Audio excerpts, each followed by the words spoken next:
어제 말씀을 전하러 간 교회에서 식사를 대접을 해주셔서 밥을 같이 먹는데 한 목장이 이제 저를 밥을 사주셨어요. 그래서 이제 목자, 그 다음에 이제 목자의 아내를 목녀라 그러는데 목녀는 어디 가시고 안 계시더라고요. 그래서 목자, 그 다음에 목원 두 분이 오셔서 식사 대접을 하면서 뭐 이런저런 그동안 은혜 받았던 얘기, 또 목장 얘기, 이렇게 대화를 이렇게 주고받는데 참 감동이 됐던 게 얘기하는 모든 주제가 다 목장 식구들, 기도 제목들, 목장의 목원들의 은혜로운 면들. 마음속으로 제가 참 대화의 주제가 참 은혜스럽다, 그런 생각을 하고 있는데 그 얘기 중간에 이런 얘기를 하는 거예요. 자기 목장 식구 중에 한 분이 마음속으로 이런 생각이 들더래요. 집사님이신데 언젠가 나도 주일 낮 예배 때 대표 기도를 시켜주시겠지? 그런 생각이 들더래요. 아직 안 해봤었나 봐요. 대표 기도를 처음 하시는 분 같아요. 그래서 이분이 40일 동안 작정을 해가지고 대표 기도를 준비를 했대요. 그래서 기도하는 마음으로 대표 기도를 A4지 한 장에다가 적고 대표 기도할 내용을 가지고, 하나님, 제가 이렇게 기도할 때 하나님이 원하시는 기도하게 해주세요. 그리고 그 기도를 읽고 이 부분은 이게 좀 인간적이다, 하나님이 원하시는 게 아닌 것 같다 싶으면 이렇게 지우고 또 다시 기도를 하고 또 다시 거기다 또 쓰고 또 지우고. 그런데 진짜 40일 정도 기도한 후에 교회 사무실에서 연락이 온 거예요. 집사님, 대표 기도 하실 수 있을까요? 이분은 준비하고 기도하고 준비하고 기도했으니까 그렇게 연락을 받았을 때 마음이 어땠을 것 같아요? 여러분님이 어떨 것 같아요? 아멘. 아멘. 그리고 그분이 대표 기도를 하게 됐어요. 이제 거기까지 제가 얘기를 들었어요, 식사 자리에서. 근데 40일 동안 준비하는 기도를 했다는 게 저는 그것도 너무 은혜스러웠는데, 제가 한번 상상을 해봤어요. 그분이 그날 온 회중들을 대표해서 온 회중들의 마음을 다 담아서 성령께서 감동을 주시는 그 은혜로 주님 앞에 기도를 할 때, 그때 그 감동이, 그 감격이 어떨까? 여러분, 어떨 것 같으세요? 그 사람에게 하나님께서 언젠간 내가 대표로 우리 교회 예배 중에 기도하게 될 거야, 그때를 위해서 40일 동안이나 준비하게 하신 마음을 누가 주신 마음일까요? 그리고 그 기간 동안 쌓이고 쌓인 그 기도가 그 주일날 아침에 그 모인 회중들 가운데 어떤 사람은 설교를 듣기도 전에 그 기도 시간에 얼마나 심령에 성령의 그 만져주심을 경험할 수 있었을까요? 그죠? 네. 여러분, 이렇게 하나님이 주시는 마음, 하나님이 주시는 그 감동, 그래서 그것을 순종하고자 하는 마음, 40일이 아니라 그거보다 더한 기간이라도 하나님 기뻐하시면 제가 그렇게 한번 해보겠습니다 라고 하는 마음, 우리는 이것을 지혜라고 할 수가 있어요. 지혜, 호크마, 지혜. 여러분, 모세가 하나님 앞에, 하나님, 우리에게 지혜로운 마음을 얻게 해주세요. 12절, 우리에게 지혜로운 마음을 얻게 해주세요. 근데 어떻게 해요? 우리 날 계수함을 가르치셔서 우리 날 계수, 하나님 내가 살아갈 날이 얼마 남지 않았다는 것을, 그것을 좀 계수할 수 있는, 그것을 좀 헤아려 볼 수 있는 그런 마음, 그런 지혜, 그런 성령의 감동, 주님 나에게 지혜로운 마음을 얻게 해주세요. 지혜로운 마음 얻게 해주세요. 자, 여러분, 우리가 자녀들 이름 지혜라는 이름 많이 짓죠, 그죠?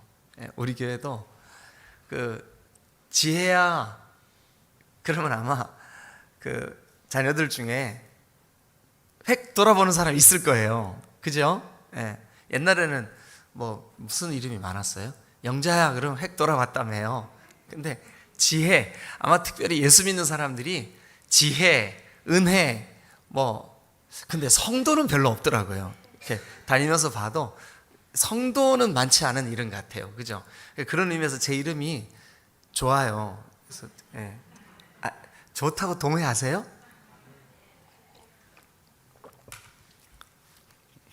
여러분들도 성도죠, 그죠? 여러분 양옆에 계시는 분들한테, 옆에 누가 계세요? 홍선동님 계세요? 홍성도님 은혜 받으세요. 임성도님 은혜 받으세요. 우리 뭐 장로, 집사, 목사 할 것 없이 다 성도잖아요. 저도 성도고 여러분들도 다 성도잖아요.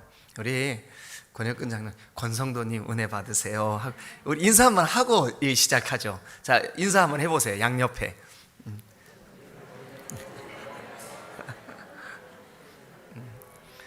이름을 잘 모르시는 분들은 그냥 성도님 은혜 받으세요.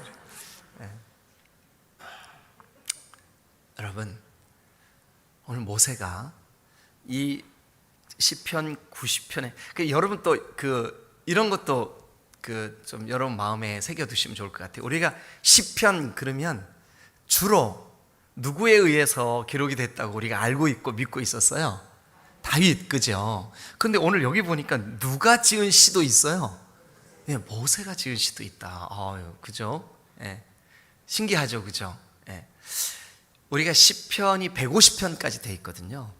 근데 그 150편 중에서 한 75편 정도, 또 이제 이것을 우리가 아침마다 묵상하면서 저도 설교 준비를 하면서 이렇게 보니까 한 80편 정도 다윗이 지은 시가 대부분의 시긴 해요. 그런데 여기 보니까 이 하나님의 사람 모세가 지은 시도 있고, 또 그 아삽, 또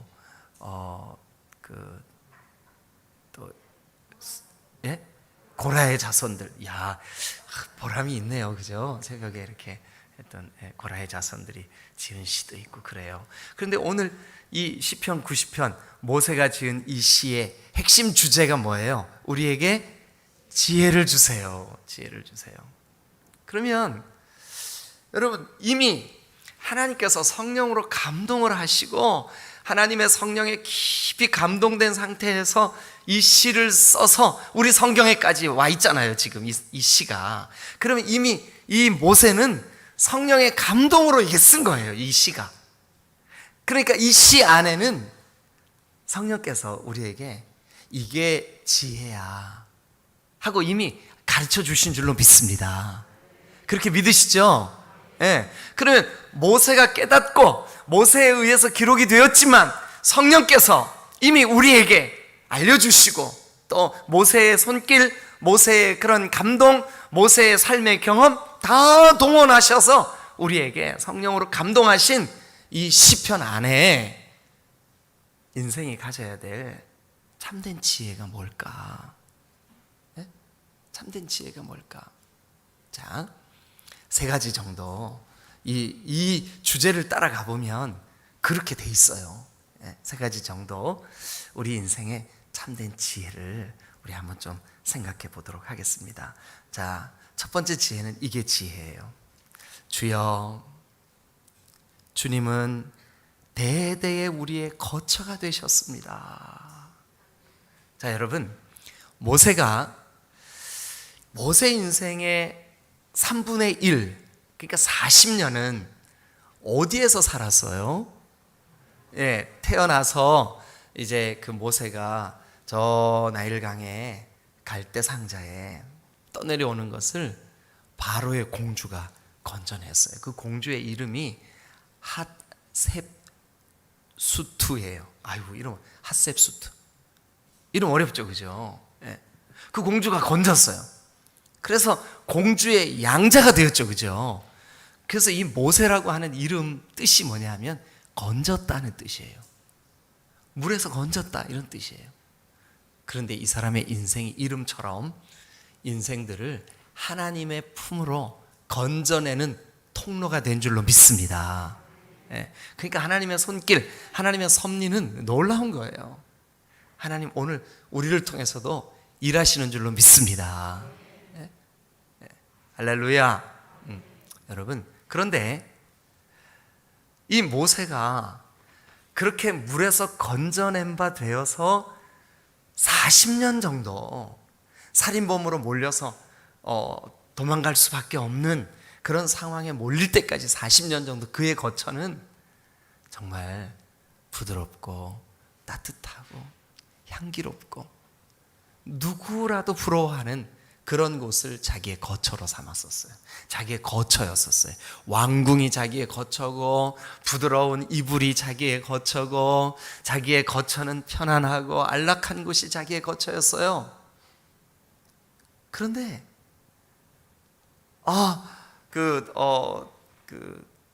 일하는 곳에 나갔다가 히브리인이 애굽 사람에게 막 당하는 꼴을 보고 주먹을 한 대 때렸는데 그만 애굽 사람이 죽었어요. 그때부터 살인자로 몰려 도망치게 되었어요. 그때부터 그가 거하는 거처는 너무나 거친 광야였어요. 미디안 제사장인 이드로, 자기의 장인 어른이죠. 그의 양떼를 치면서 광야를 양들과 함께 거친 들판에서 바람이 부는 곳, 먼지가 일어나는 곳에서 잠자리를 펴고 잠을 청해야만 했어요. 그 거친 들, 거기가 40년 동안이나 거처였었어요. 그런데 여러분, 하나님의 부르심을 입고 하나님의 이끌림을 받고 이스라엘 백성들, 하나님의 백성들과 함께 광야를 지나는 동안 그것이 거친 들이든 그것이 여러분 따뜻한 장마가 아니든 간에 내 인생의 진정한 거처는 하나님의 품이구나, 하나님의 거룩한 품이 내 거처구나, 이거를 깨달았어요. 나는 영원한 나의 거처도 하나님이요, 지금까지 내 인생에 내가 임의로 내가 거처를 펴서 거기가 내 거처인 줄 알았더니 하나님의 품이 내 거처구나. 여러분, 저와 여러분들이 거할 영원한 거처는 하나님의 품인 줄로 믿습니다. 그래서 1절 보세요. 주여, 주님은 대대에 우리의 거처가 되셨나이다. 여러분, 아니 이거를 깨닫는 것보다 더 큰 지혜가 어디 있냐고요. 내 인생 여정 끝내요 강 건너 언덕 이를 때 하늘 문양에 말하리. 여러분 같이 하시죠. 예수 인도하셨네. 여러분들의 인생을, 여러분들의 삶을 인도해 주시는 예수 그리스도, 그분의 인도를 따라 우리가 살아온 지난 모든 세월, 주님 안에 있었던 세월은 하나님의 품인 줄로 믿습니다. 그리고 앞으로 우리가 어떤 인생이 남아있는지 알 수 없지만, 아니 죽음 이후에 영원한 우리의 천국도 하나님의 품인 줄로 믿습니다. 그걸 깨닫는 거, 하나님의 품이 나의 진정한 거처구나, 진정한 거처구나. 여러분, 다른 곳에서 방황할 필요 없어요. 다른 데 마음 빼앗길 필요 없어요. 하나님, 주님만이 내가 안길 나의 거처가 되십니다. 여러분 1절 다시 한번 읽죠. 시작. 주여, 주는 대대에 우리의 거처가 되셨나이다. 우리가 누군데요? 주님의 자녀들. 우리가 누군데요? 주님을 나의 거처로 삼는 사람들. 우리가 누군데요? 주님 의지하고 사는 사람들. 우리가 누군데요? 예수 믿고 구원받은 사람들. 할렐루야. 지금 광야에서는 우리가 누군데요? 하나님의 인도하심을 받고 있는 사람들, 주의 자녀들, 주의 백성들. 여러분, 우리의 거처, 예수 믿고 구원받은 우리는 하나님이 우리의 거처시구나, 이거를 깨달은 자체, 이거를 깨닫는 삶, 이것을 사모하는 삶, 이게 바로 지혜인 줄로 믿습니다. 하나님, 우리를 지혜롭게 해주세요. 우리를 지혜의 사람이 되게 해주세요. 여러분, 참된 지혜는 하나님이 우리의 거처시구나 하는 걸 깨닫는 거예요. 2절 한번 읽어볼까요? 2절. 자, 시작. 산이 생기기 전 땅과 세계도 주께서 조성하시기 전 곧 영원부터 영원까지 주는 하나님이시니이다. 야, 이게 모세에게 이 사실을 깨닫게 하신 분이 누굴까? 여러분, 이게 어떤 사실이에요? 한번 보세요, 여러분. 산이 생기기 전, 땅과 세계도 주께서 조성하기 전, 그 전부터 영원부터 영원까지 주님은 하나님 한 분밖에 없습니다. 아니, 이거를 어떻게 깨달았을까? 예? 이거요, 하나님이 깨닫게 하신 줄로 믿습니다. 여러분, 한번 생각해 보세요. 여러분들이 자연인이었어요. 자연인이라고 하는 것이 별로 좋은 말이 아니에요. 나를 지으신 분이 누군지도 몰랐고, 내가 영적인 존재라는 것, 사실 내가 이 육체 껍데기만 가지고 사는 사람이 아니라 내 영적인 존재라는 사실도 몰랐었어요. 자연인이었었어요. 그런데 그러던 어느 날 내가 하나님이 나를 지으셨다는 사실을 알게 됐어요. 하나님이 창조주라는 사실을 깨닫게 됐다고요. 여러분, 이거를 안다는 거, 이걸 깨닫는다는 거, 내가 영적인 존재라는 사실을 인식한다는 거, 이거요, 기적이에요. 기적이에요. 그런데 모세가 이걸 깨달았어요. 하나님이시구나. 하나님이 영원 전부터, 이 산이 생기기도 전, 이런 모든 것들이 조성되기도 전, 그 전부터 하나님은 스스로 하나님이셨구나, 이걸 깨달았어요. 그러니까 주님이 우리의 거처가 되실 수 있는 거예요. 아멘. 이게 놀랍잖아요, 그죠? 3절도 한번 읽어보시자고요. 3절도. 자, 시작. 주께서 사람을 티끌로 돌아가게 하시고 말씀하시기를 너희 인생들은 돌아가라 하셨사오니. 네, 우리 인생은 하나님께 돌아가는 존재. 하나님께 돌아간다는 것은 거길로부터 왔으니까 돌아가는 거 아니에요? 여러분, 집에서 학교에 온 사람 보고, 자, 이제 다 돌아가자. 어디로 돌아가자는 얘기예요? 온대로. 온데가 어딘데요? 집이잖아요, 집. 그러면 여러분 돌아가세요. 그럼 우리 집에 돌아가는 거죠. 똑같습니다. 우리가 하나님께로부터 왔으니까 하나님께로 돌아가는 거예요. 그래서 이게 참 신기한 거예요. 우리나라도 복음이 전해지기 전에도 아버님 건강하셔? 무슨 소리예요? 벌써 몇 년 전에 돌아가셨어요. 이런 말 쓰죠? 써왔습니다. 왜 돌아가셨다는 말을 쓸까요? 오신 곳이 있기 때문이라는 거예요. 그 오신 곳이 어딘지를 깨닫는 거. 문맥을 보세요, 문맥. 어디서부터 시작됐어요? 1절부터. 근데 1절부터 우리의 거처가 하나님이십니다. 여기 주여, 주는, 원문에는 여기가 여호와여, 여호와는, 그러니까 그 말은 하나님이여, 하나님은 대대에 우리의 거처가 되셨나이다.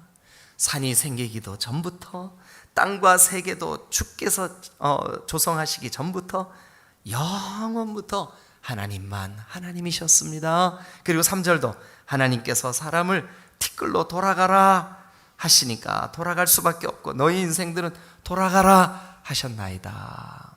여러분, 하나님이 우리를 돌아가라고도 하실 수 있고, 우리를 태어나게도 하실 수 있고, 우리의 생사화복의 주관자이심을 깨닫는 것, 이게 바로 12절 우리에게 지혜로운 마음을 얻게 하세요. 여러분, 우리의 지혜, 하나님을 깨닫는 것, 하나님을 우리의 거처로 삼는 것, 하나님이 우리를 있게도 하시고 데려가시기도 하시고 돌아가시기도 하시고, 이 하나님이라는 사실을 믿으시기를 주님의 이름으로 축원합니다.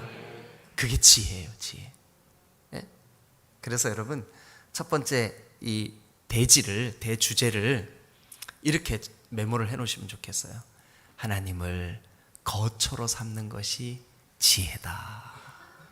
여러분, 오늘도 하나님이 여러분들의 삶의 거처가 되셔서, 하나님, 순간순간 제가 하나님께 묻고, 주님, 제가 어떻게 해야 할까요? 주님 안에 거하시기를 주 예수 그리스도의 이름으로 축원합니다. 할렐루야. 자, 두 번째 지혜가 뭘까요? 두 번째 지혜. 시간이 많이 가서, 두 번째 지혜는 그냥 제가 주제만 말씀드리고, 두 번째, 세 번째 지혜는 다음번 한 바퀴 꼴까닥 돌아가지고 시편 90편 새벽에 할 때 제가 둘째 주제에 포커스를 맞춰서 할게요. 근데 그때 되면 다 잊어버릴 것 같아요. 근데 오늘 시간이 벌써 이렇게 많이 갔어요. 근데 두 번째, 세 번째 주제 제가 세 가지 말씀드리겠습니다 해놓고 얘기 안 해주고 끝나면 여러분 오늘 하루 종일 뭐지? 뭘까? 그래서 이게 밥도 잘 안 넘어가고 그러실 것 같아요. 그죠? 네. 그래서 두 번째 주제가 뭐냐 하면요, 4절 보세요. 주의 목전에는 천년이 지나간 어제 같으며 밤의 한순간 같을 뿐임이니이다. 여러분, 진정한 인생의 지혜가 뭐냐 하면 하나님의 계산법과 사람의 계산법의 차이를 아는 거예요. 하나님은 천년이 지나간 어제 같대. 우리는요, 그러니까 우리가 막 아웅다웅 막 이렇게 살아가는 것이 하나님 앞에서는 부질없는 짓일 때가 많이 있어요. 그죠? 그런데 우리의 생각, 우리의 믿음이 하나님의 계산법을 깨닫는 거, 이게 지혜예요. 이것도 좀 설명이 많이 필요한데 오늘 그냥 그 정도로만. 세 번째 10절 말씀 한번 보죠. 10절 다 같이 읽겠습니다. 시작.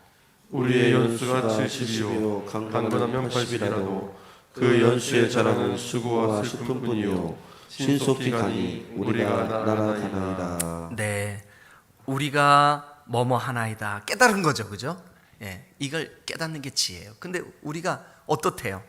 우리 인생의 연수는 70이요 80이요.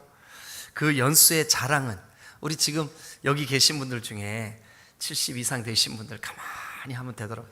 여러분 인생에 자랑할 거 뭐 남아요? 살아갈 때는 와, 내가 이거를 해냈어, 자랑할 만하죠. 그죠? 그런데 지내놓고 보니까 자랑할 만해요. 자랑할 게 못 돼요. 별로 자랑할 게 못 돼요. 근데 뒤돌아보니까 남아있는 게 이거래요.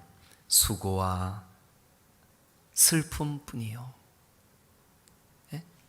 생각나는 거 수고와 슬픔뿐이요. 그런데 신속히 지나가니 우리가 날아가나이다. 여러분, 진정한 인생의 지혜가 뭐냐 하면 인생의 연약함을 깨닫는 거예요. 인생의 연약함을 깨닫는 거예요. 내 생각이 이렇게 제한적이고 한계가 있었구나. 내 인생의 능력이 이렇게 무능했었구나. 그러니까 우리가 의지할 대상은 오직 하나님밖에 없는 거죠. 그러니까 우리가 하나님께 나아가야 되는 거죠. 그러니까 하나님, 내 인생에 주님 내 손을 붙잡아 주세요. 이게 지혜인 줄로 믿으시길 축원합니다. 자, 세 가지 이제 됐죠, 그죠? 여러분들도 이 시편 90편 안에서 여러분들이 묵상을 하는 가운데 깨닫게 하시는 지혜를 한번 좀 정리해 보실 수 있으면 좋겠습니다. 어쨌든 여러분 우리 오늘 한 가지 주제만 기억하고 돌아가십시다. 하나님을 거처로 삼는 것이 참된 지혜인 줄로 믿습니다. 기도하시겠습니다.